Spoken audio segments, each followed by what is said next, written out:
upon a magic mountain, above the troubles far below. Somewhere off in the distance, I let it go, I let it go. Once upon a dream I stumbled in a nightmare of my own. I raged against the rain and thunder. I didn't know, I didn't know. Homegrown Food Security and the Homegrown Food Security Project introduces Victory Gardens, virtually interconnected community tree gardens. Emergency food for a family of 4 for 4 to 6 days in the event of a natural disaster. This is an expert-guided, a DIY, a do-it-yourself, web-based, internet community-supported, self-learning experience. Shelter in place, food in place, with your Victory Garden, your virtually interconnected community tree garden. Today, the city and county of Honolulu, and in fact the entire state of Hawaii, imports over 80% of its food.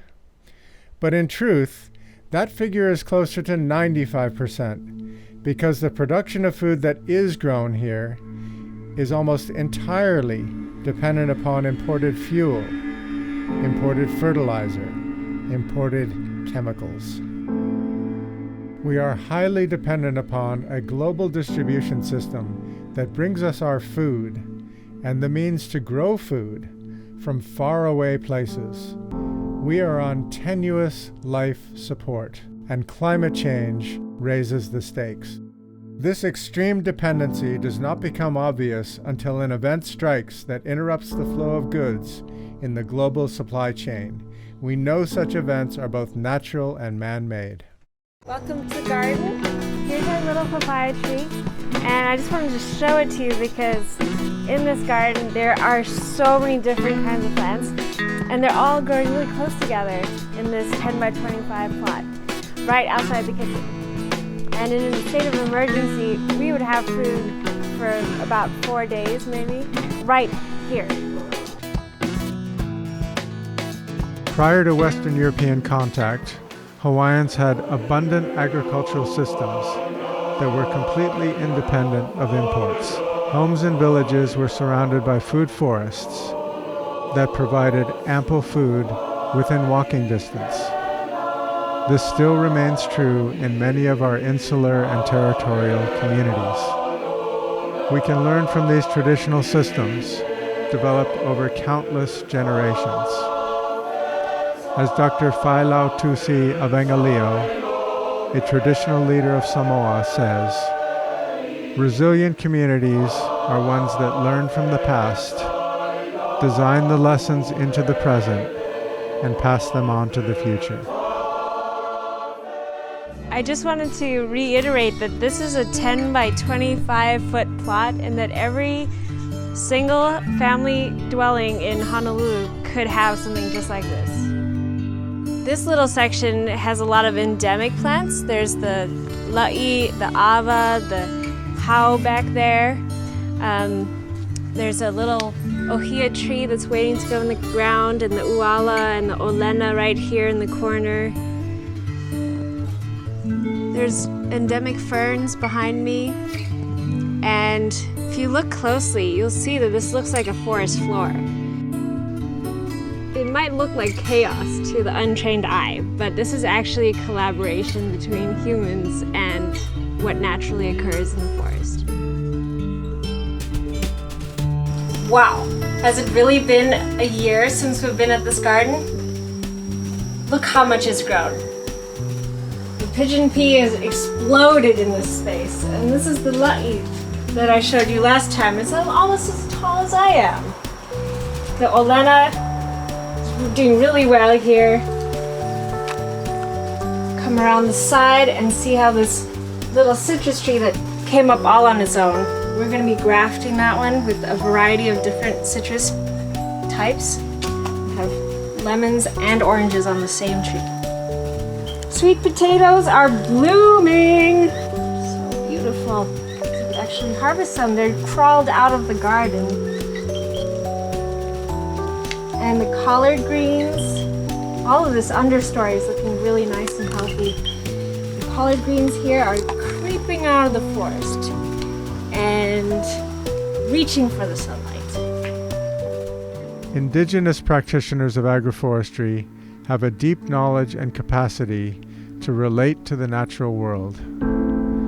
This depth of knowledge is not found in our university systems. These are the true masters of relating to the natural world in a sustainable way. When the stakes are high, we need to play our best hand. We need that knowledge. Our urban living environments today produce very little food. In fact, some subdivisions in Hawaii prohibit growing fruit-bearing trees. A Western European relationship to the environment has become one of observer rather than active participant. We have become accustomed to landscapes that are grown for their ornamental value rather than for production of food, medicine, or other materials. Welcome back to the garden. You can see things have been growing everywhere. Here with us, everywhere. So we've added breadfruit. These are in pots. We're using it as a little nursery as the trees are getting ready to go in the ground. But we do have one that I'll show you in a bit that's in the ground here. Look how big the taro is. I think we're gonna pull this one soon. And the ava is really shooting up now that there's more space. We took the pigeon pea out. Things are evolving. Our old friend, definitely taller than me now. The Olena, this looks like it almost is harvestable. And our altar, also providing minerals to the soil and a place where you can tell we are intentionally planting this garden. So as you can see, this is the same garden, but it's really changing over time, and that's the fourth dimension. It's like what's it going to look like in another 4 years? So I wanted to point out that in this new subdevelopment, all the planting was ornamental. There's no food trees here. In an emergency, none of these trees are going to produce any food for any of these people. These new subdivisions, with their purely ornamental landscapes, are really just mirroring the image given by hotels and resorts, that is a picture of success. That is what success looks like. However, in the case of an emergency or natural disaster, this is not successful at all. These plains were covered in koa and food forests. Then they got cut down, turned into sugarcane plantations, and now you can see that they're being built up. Concrete jungle. Here we go again. And these subdivisions, these housing developments, have many hard surfaces. The rooftops, the streets, the sidewalks, they're hard surfaces. They create a different environment. So this changed environment has changed the way nature functions here. So there are beekeepers up here on the mountain that have been raising bees for decades, and they've seen a change over time as the subdivisions moved up the mountain and changed the environment. So at one time they had 3 flows of honey per year, and now they only have 1 flow of honey per year. And that's a significant change from the past. This is a curry bush that the leaves are used to flavor a whole bunch of different Indian curries usually. That's what my grandmother grew up feeding me, so I feel really connected to this plant. And back here is a kaffir lime bush that we're going to keep pretty small as well. There's green onions right here in these gutters, and little seedlings here that we're starting up, and it's really nice to have them near the kitchen so we can keep an eye on them, keep them watered.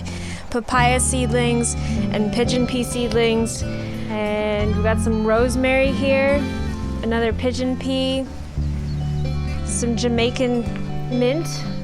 This bush right back here that's leaning against the kalamungai tree that we're keeping really small. There's ava in the back there and ferns on the ground, oregano, tea leaf, aloe, olena under the ground. You can't really see it right now, but probably in the next month the new shoots will be coming up. Ornamental landscapes frequently cost tens of thousands of dollars to install, hundreds of thousands to maintain. When we think of growing food in an urban environment, we often think of vegetable beds. Temperate vegetable crops demand high inputs of labor, water, and fertilizer. While they may be productive, most people don't have the time to maintain a vegetable garden. Hello, I'm Sage Nishida, and I'm working on the Includes project. Where are we? Where are we? Love Where are Farms. we? Love Farm, right? We're at the Love Farm in Honeka'a. We've just been measuring out the area where we're going to put the gardens, the big like food forest. Yeah. We're gonna put 3 right now, but maybe 4. We haven't decided because there might be buildings, but we've just measured out the layout so we know how big the gardens are gonna be. And we just finished installing the soil moisture probes. There's 4 different depths, so we can get the different readings at different depths of how much moisture is in the soil. We have 90s, we have 60, 30, and 10 centimeters. And then we're gonna come check these regularly and see what the moisture in the soil is like.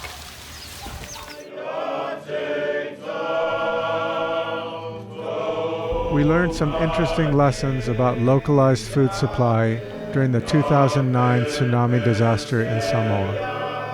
A lot of our Asian farmers, they're bringing a lot of vegetables, a lot of cabbages, beans, and things like that to the stores. The local markets, roadside stands, they've gotten a lot bigger than they were before.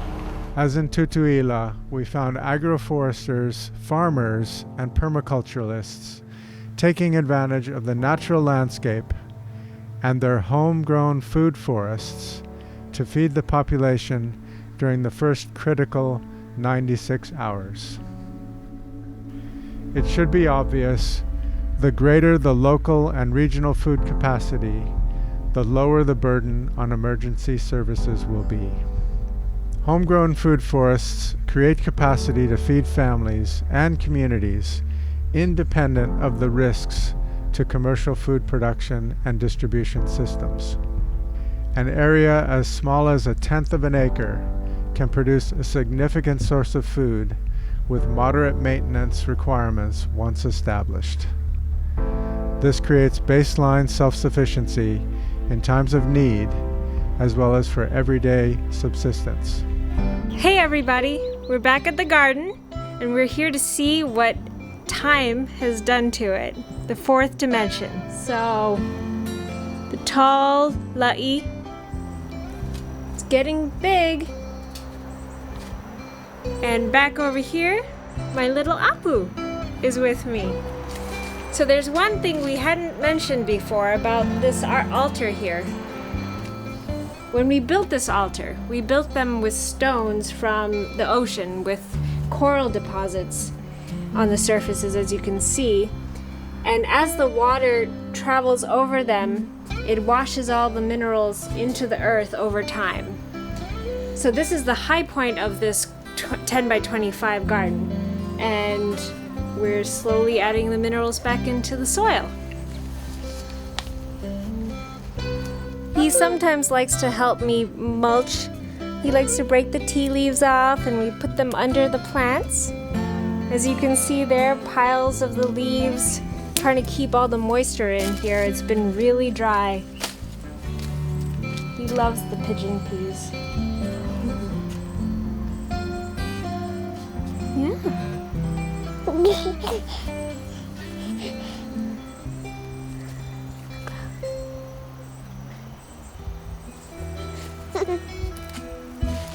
The breadfruit tree over here is taking off. And these papayas look amazing.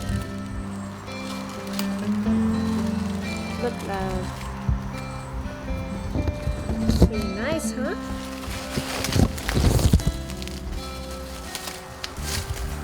My name is Cliff Naiole. No Maui mai ko hana paliku Waihe'e. Raised on this island of Maui near the cliffs of Waihe'e. And my grandfather taught me a lesson when I was a child. You know, he said there will be a time when the great huli will come to these islands. And like the fingers, he says, the most important people on this earth will be the fisherman, the farmer, the hunter, the gatherer, and the medicine man. And he says, you look at the lima, all these fingers work together. If you put the lima down this way, you can always dig them hole, you can kanu your seed, cover them up, you can pull out the crop. The only time you turn your hand this way is to give to your family. So with that, and have that ability to depend upon each other, because I may have this crop here, my neighbor may have another one. And if we look at it like the types of the ahupua'a from before, that's what they did. They all depended upon each other. So why can't we do it in modern days? Food sovereignty for our people. Grow what the DNA of the land accepts, not what we forced down its throat. Hopefully politicians, if you're out there listening, give us a chance to be self-sustainable. And it takes the pressure off of you, because when the great huli comes, be responsible for all people. Let some of our people be responsible for themselves, at least to get ourselves off the ground and be self-sustainable at that time. Yo. Thank you. Food forests are as individual as the people who cultivate them. A traditional Polynesian home garden contains dozens of fruit, nuts, starch, spice, medicinal, and culturally significant plants.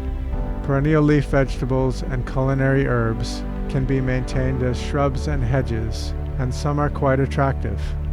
Many of these perennial plants can produce for 20 years or longer, with a small fraction of the labor required to grow temperate vegetables. Here in the 10 by 25 foot garden again. Pooh and me. And we wanted to show you how overgrown it is, because we've been busy, of course, doing everything else. And we're going to be reinvigorating a lot of patches of this. So we want you along for the ride, because, you know, life happens and sometimes your food forest becomes wild again, which is fine. That's one of the beauties of a food forest. It's just been growing and providing us with organic matter that we'll put back in now. So here we go. Take a look around. We're gonna dig up the olena soon and powder it for our cooking, and cut back all the pigeon peas. There's some mamaki. Yeah? What's over there? Something? Look at all the pigeon peas we gotta cut, Pooh. Look! And what's back there? Come, Auntie Julie, come see. There's a banana flower up there. Mama, walking in the garden. And what are you growing? Daikon. Daikon? Mm-hmm. Ooh. What were we eating earlier? Potatoes. Potatoes? Uh-huh. What else? What'd you plant recently? Garlic. Garlic? Ooh. And what else? Onion. Onions? The onion. They're over there? And the land there. Okay. The land there. What about beans? Bean over there. The pea there. And bean there. Awesome. The shelling one's gonna open it for the camera. Yeah, could you? This one's, What's that one? you can eat the whole thing. That one. Crunch, crunch, crunch.